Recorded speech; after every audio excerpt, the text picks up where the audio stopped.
Y listo.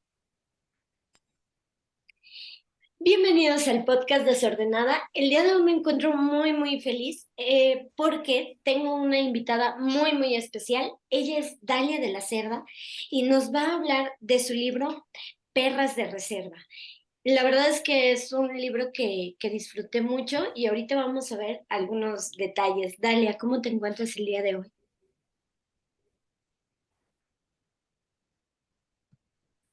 Hola, muy bien, ¿tú cómo estás? Muy bien, Dalia, qué gusto saludarte. Fíjate que lo primero que me llama la atención cuando entrevisto a escritoras como tú es su pasión por escribir, de dónde nace, cómo surge esa pasión para a lo mejor plasmar sus ideas, cómo supiste que era escribir, Dalia, en qué momento supiste, en qué momento supiste eso. Bueno, a mí me empezó a, a gustar escribir cuando estaba en la secundaria, porque una profesora nos dejó como tarea que escribiéramos un diario. Era parte pues, de la carga curricular, ¿no? De su materia, o sea, era parte de nuestras obligaciones escolares y era derecho a examen. Si no escribíamos por lo menos media cuartilla diaria, no teníamos derecho a examen. Y a mí me empezó a gustar este ejercicio de escribir, porque me ayudaba como a analizar mis emociones, a poder, desahogarme, pero también a explorar de forma más profunda cómo me sentía y tratar de organizar mis emociones y cómo me estaba sintiendo. Pero yo no pensaba trasladarlo a la ficción, simplemente el acto de escribir en sí mismo me gustaba y me parecía muy muy relajante, me me ayudaba mucho emocionalmente, era como mi soporte emocional.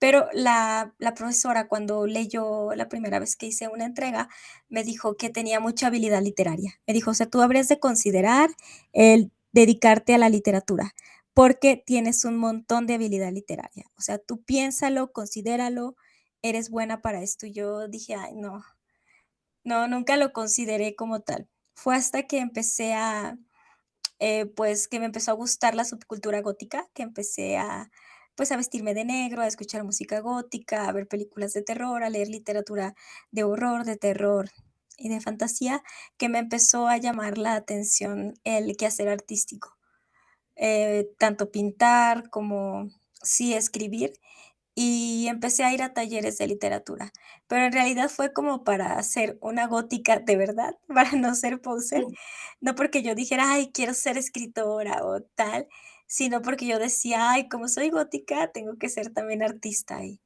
pues, escribir es para lo que me alcanza, porque todas las demás artes, pues, son caras, o sea, hay que hacer inversiones de materiales, y en la literatura no. O sea, puedes escribir en un papel con una pluma, un lápiz y ya está.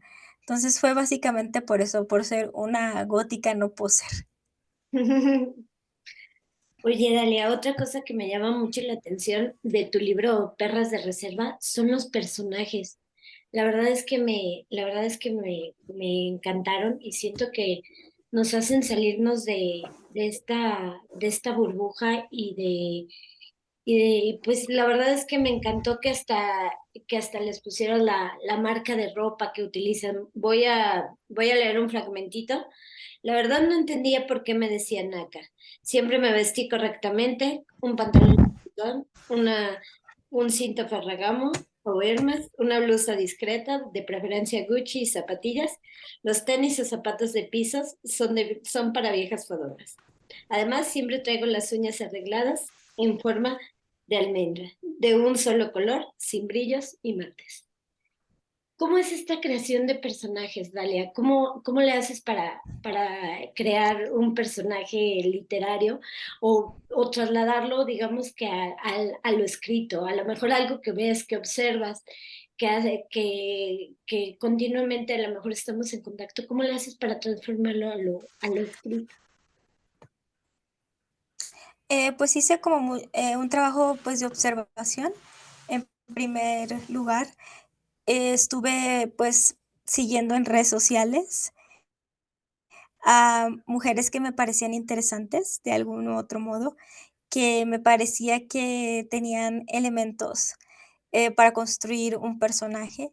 Estuve observando, pues, muy detenidamente cómo se visten. Por ejemplo, en el caso de Juliana, pues, seguí Ujú. a muchas chicas que están de algún u otro modo relacionadas con las organizaciones multicrimen, las buchonas les llaman. Entonces, pues, empecé a seguirlas en redes sociales y a estar, pues, observando, ¿no? Así como muy etnografiándolas. ¿Qué marcas usan? ¿De qué color traen el cabello? Cómo hablan, cómo traen las uñas, las diferencias entre ellas, porque aunque sí tienen algunas estéticas muy, pues, estereotipadas, también cada una tiene sus peculiaridades, ¿no? Entonces, por ejemplo, de alguna me gustaba cómo se hacía las uñas, pero de otra me gustaba más su estilo de vestir, y de otra me gustaba más como sus perspectivas de vida, y de otras como sus marcos éticos. Entonces, estuve agarrando de una, de otra, de otra, de otra, para tener al final, pues, un personaje pues, complejo y completo. Y, pues, traté de abarcar muchas áreas, ¿no? El área familiar, también el área de los gustos personales, la música, pero sí fue todo un trabajo muy etnográfico de estar haciendo mucha observación y mucha meticheza y de estar de chismosilla y de metiche.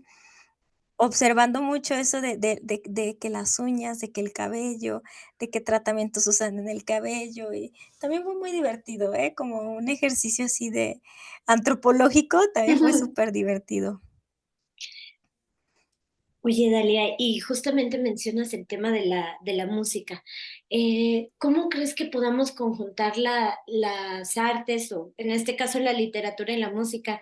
Haces, por ejemplo, varias referencias, entre ellas, bueno, la que recuerdo es a Selena, al corrido de En la sierra y en la ciudad. ¿Cómo es conjuntar estas artes para darle un, digamos, un mayor realismo a tu historia o darle, digamos, ese toque a tu historia? ¿Cómo juega la música un papel en en tus historias y en tus cuentos? Pienso que la música es una herramienta muy poderosa para establecer puentes. Entonces, hay puentes que se tejen a través de la música que no los puedes tejer a través de ningún otro sitio.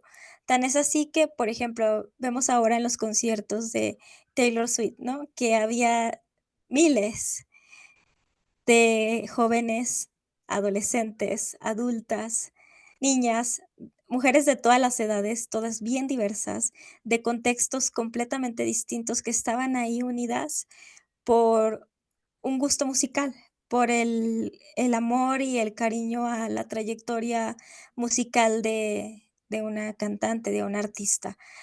Y digo artista en el sentido de artista, ¿no? De que lo que ella hace es una disciplina artística y no de celebridad. Y eso hubiera sido imposible en otro contexto. O sea, si tú le hablas a mujeres para que se organicen y vayan todas juntas para hacer una marcha, o para una causa común, o para lo que tú quieras, para limpiar un terreno baldío que esté sucio. O sea, va a haber complicaciones en la organización, va a haber desacuerdos, va a haber, pues, muchas peripecias por ahí que a lo mejor van a hacer que no sea tan fácil organizarse. Sin embargo, cuando se hace a través de la música, la gente se organiza, ¿no? Yo he visto en grupos de estuve viendo en grupos cómo se organizaban para que otras pudieran cumplir los requisitos, para que pudieran conseguir los boletos, cómo se organizaban para repartirse en la ciudad a la hora de la salida y que no se fueran solas, lo de las bolsitas transparentes. Entonces, creo que es el poder de la música. Esto lo puedes trasladar a cualquier grupo musical, ¿no? O cualquier cantante, que la música une. Entonces, yo a la hora de escribir quería precisamente, tejer puentes y establecer una conexión con las lectoras, no solamente que se sintieran espejeadas, también que se sintieran confrontadas, pero sentía que a través de la música era mucho más fácil que pudiéramos establecer ese puente, ¿no? Que la música fuera ese puente para que pudiéramos hablar, para que pudieran sentarse a leer mi texto, que lo sintieran más familiar, más cercano. y usé referencias musicales que a mí me importan, que han estado a lo largo de mi vida, que siempre han estado ahí, que están ahí todavía, pero con las que sabía que muchas mujeres se iban también a identificar, ¿no? O a descubrir un nuevo gusto musical. Y fue bien chido porque, por ejemplo, la agrupación que menciono de Los Vatos de la Calle, alguien les mandó la foto, bueno, le tomó una foto a la parte del libro donde los menciono y me agradecieron en su página, ¿no? Y fue algo muy significativo para mí, no solamente por el agradecimiento y el reconocimiento a mi trabajo, sino también porque acerca la literatura a espacios donde a lo mejor, había personas que no estaban interesadas en este tipo de literatura, ¿no? En este tipo de lecturas, porque, pues, la gente siempre estamos leyendo todo el tiempo. Leemos en Twitter, leemos en Facebook, leemos en muchos lados, pero quizás acercarse a la literatura luego es más complejo y creo que esto fue como una oportunidad para que la gente que escucha a Los Vatos de la Calle dijera: "Órale, pues hay que leer este libro", ¿no? Si menciona una agrupación que me gusta, quizás el libro me guste, ¿no? Porque sí habían los comentarios que decían: "¿Dónde se consigue?", y lo quiero leer, y entonces es ahí como se tejen estos puentes, y además, empatizas inmediatamente. Si te gusta Selena y ves ahí a Selena, una de sus canciones, empatizas más fácilmente con los personajes. Oye, Dalia, ¿y cómo es abordar estos temas? Estos temas como de feminicidios, narcotráfico, a la mejor comunidad LGBT. ¿Cómo es abordar estos temas? ¿Cómo fue tu proceso para abordar estos temas que no muchos escritores ni escritoras se atreven a siquiera nombrarlos? ¿Cómo es abordarlos y cómo ayuda la literatura a, digamos que abordarlos hasta cierto punto? Bueno, mi decisión de abordar este tipo de temáticas fue porque en mi familia hubo un caso de feminicidio. Entonces, yo en ese momento todavía estaba en mi inquietud literaria, porque en ese momento todavía estaba buscando mi voz y mi tono. Todavía no sabía de qué quería escribir y todavía no sabía desde qué mirada quería escribir. Entonces, cuando ocurre este feminicidio, respuestas, porque, pues, yo siempre he sido muy preguntona, y la pregunta que a mí más me ha interesado siempre, y que yo constantemente hago, y que para mí siempre está presente es ¿por qué? Porque a mí a todo mundo le pregunto por qué, de todo yo quiero saber el por qué. Entonces, yo quería saber por qué nos había pasado esto como familia, y cuando tratando de buscar respuestas, pues, tuve que acceder a la nota roja, porque las filtraciones, que hacen las fiscalías, luego hacen que la nota roja tenga más información que nosotras como familia. Entonces, pues, me puse a googlear, ¿no?, para ver qué información encontraba, y me encontré con que asesinaban 7 o 11 mujeres todos los días. Entonces, no encontré el porqué, pero sí me encontré con que lo personal es político y que lo que le estaba pasando a mi familia no era algo íntimo, ni personal, ni de, ay, la tragedia que le pasó a esta familia, sino que era algo sistemático que le pasa a muchas familias.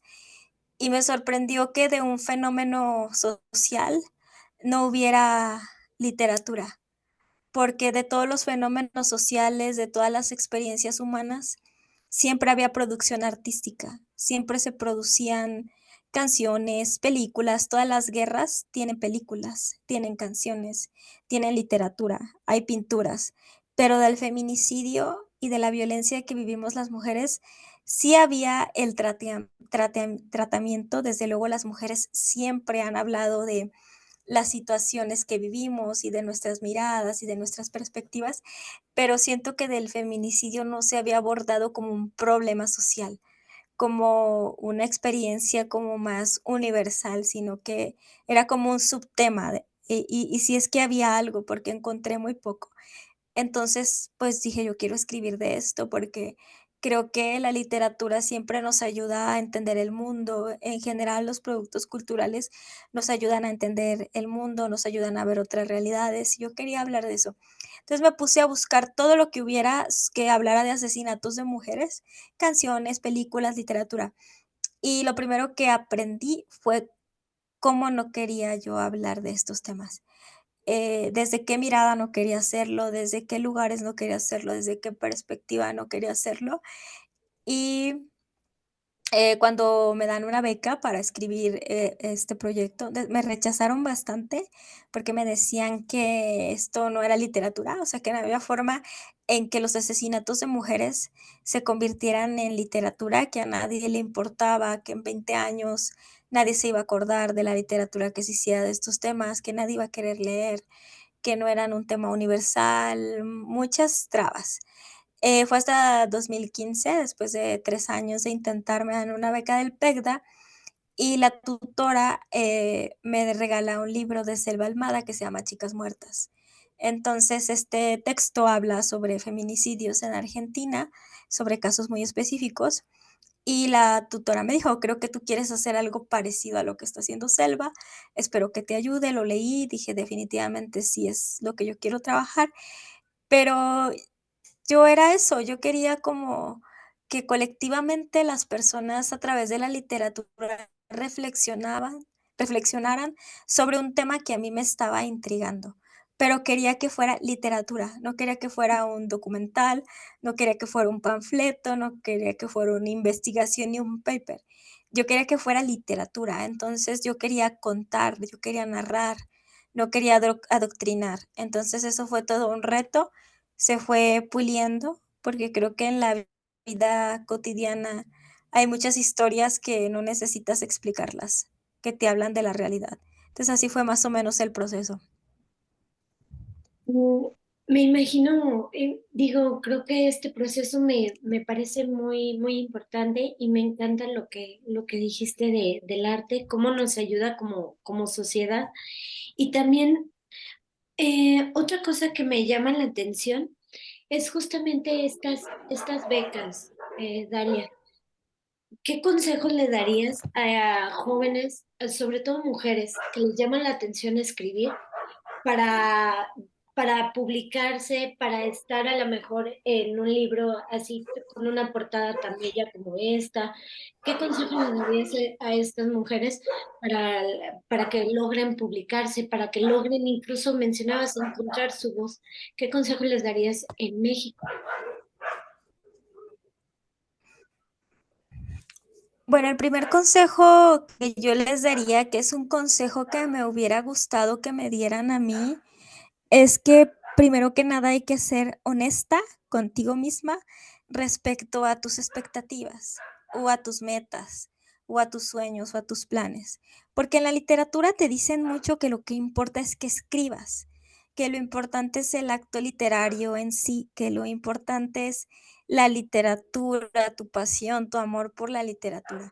Pero una vez que ya le pones toda la pasión del mundo, una vez que ya le pusiste todo el amor, que ya ejecutaste el acto literario en sí de escribir y ya tienes un manuscrito, poco se habla de qué hacer con él. Parece que el último fin o el fin, sí, último, fuera escribir ese manuscrito y luego después qué. Entonces, para saber después qué, tienes que tener muy claro qué quieres. Es porque hay 1000 caminos, pero para conseguir las metas que quieres lograr, sí necesitas, irte por lo seguro. Porque, vaya, mira, te voy a poner un ejemplo. Hay muchos autores que dicen que quieren que un montón de gente los lea, que quieren que muchísima gente los lea, pero no quieren que los publique una editorial transnacional, ni una editorial que tenga buena distribución. Entonces es, ¿cómo quieres que mucha gente te lea si vas a tener el manuscrito guardado en tu buró? Si quieres que mucha ubicarte en la realidad y entender que nosotras no elegimos nacer aquí. Hay una industria literaria, hay una cadena de libro que ya tienen una forma en la que funcionan. Nosotras no la elegimos, pero ahí está. y con mis sueños y mis deseos no la voy a cambiar. Entonces, si yo tengo una meta que es que mucha gente me lea, tengo que ver, pues, cuál es el camino para que mucha gente me lea. Un camino que además sea plausible, ¿no? Porque si dejo mi manuscrito en el buró de mi cama, no va a suceder por arte de magia que la gente me lea. Entonces, también es otro autores, por ejemplo, que se la pasan, pues, lamentándose porque la gente no va a sus presentaciones, pero no hacen trabajo de difusión. Te dicen que no les importan sus lectores, que no les interesa si la gente los lee o no, que lo importante es el libro y no ellos como autores. Pues si yo como lectora veo que un escritor se la pasa diciendo que no tiene el menor interés en sus lectores, que no le interesa saber quién lo lee, que lo que él sea como persona debería ser irrelevante, que lo importante son sus textos, yo le hago caso y leo sus textos, y cuando él presente un libro no voy a ir porque él mismo dice que como persona es irrelevante. Entonces, eso es así como esa disonancia entre que sí quieren que gente vaya a sus presentaciones, pero dicen que no quieren.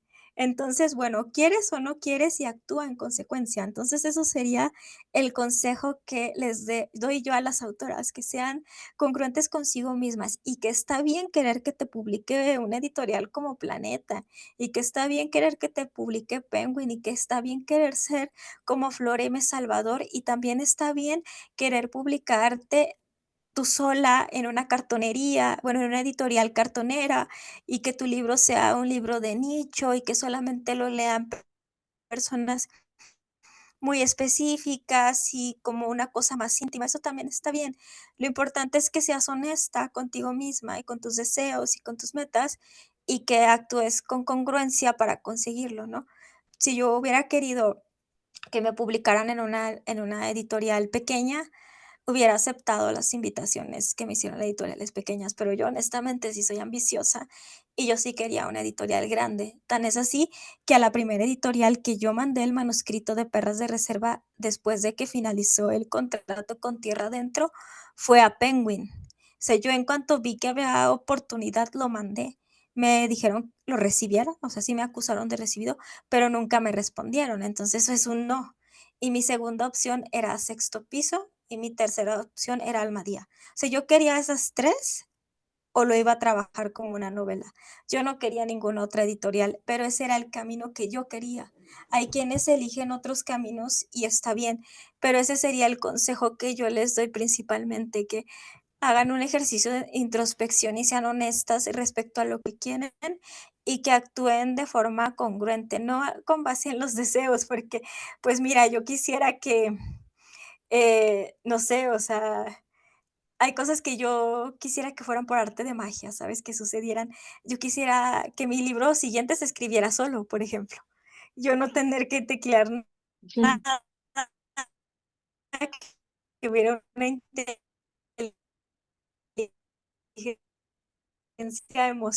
una inteligencia artificial a la que yo le conté y tengo que sentarme a escribir y escribir. Entonces eso, esa es la recomendación que yo les daría. Excelente, Dalia. Pues aquí tienen algunos, este consejo que creo que es muy valioso. Y Dalia, también me llama la atención, Morras Help Morras. Platícanos un poquito de esto, a qué se dedican, cómo surge y digamos cómo, cuál es la labor ahí, cuál es tu labor ahí en Morras Help Morras.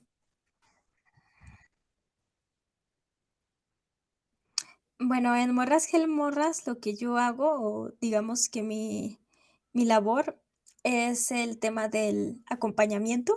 Bueno, primero que nada, Morras Gel Morras es una colectiva que tiene feminista, que tiene 2 ejes. Tiene el eje de los fundamentalismos, hacemos contenido para redes sociales, contenido, pues, que incentiva el pensamiento crítico en contra de los fundamentalismos, tanto los que se dan desde la ultraderecha, como también los que se dan en los movimientos progresistas y en el feminismo.